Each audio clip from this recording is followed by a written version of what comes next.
ఆగండి, ఆగండి, ఆగండి. స్క్రోల్ చేయడం ఆపేయండి. ఎందుకంటే నేను మీకు ఈరోజు ఒక మంచి వెయిట్ లాస్ రెసిపీ చూపించబోతున్నాను. దానికోసం మీరు ఒక బౌల్ తీసుకోండి. Half cup of oats, 2 spoons of chia seeds and 1 glass of milk add చేసుకోండి.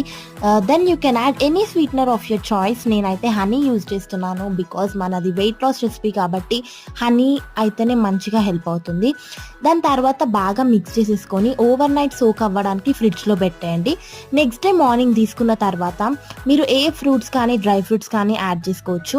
నేను మాత్రం బనానా, కాజు, బాదం యూజ్ చేశాను అంతే. నేను రీసెర్చ్ చేసిన ప్రకారం నాకు తెలిసిన విషయం ఏంటంటే మనం ఎప్పుడైనా వెయిట్ లాస్ అవ్వాలి అని అనుకుంటే ఎన్ని టైప్ ఆఫ్ డ్రై ఫ్రూట్స్ అయినా యాడ్ చేసుకోవచ్చు. కాకపోతే నెంబర్ అనేది ఒక్కొక్క టైప్ది 5 కంటే ఎక్కువ ఉండొద్దు. అంటే కాజు 5, బాదం 5 అంతకంటే ఎక్కువ ఉంటే వెయిట్ లాస్ అనేది కొంచెం లేట్గా అవుతుందన్నమాట. సో మీరు ఈ రెసిపీ అనేది మీ బ్రేక్ఫాస్ట్లో యాడ్ చేసుకోండి. తప్పకుండా మీరే రిజల్ట్ చూస్తారు. Thanks for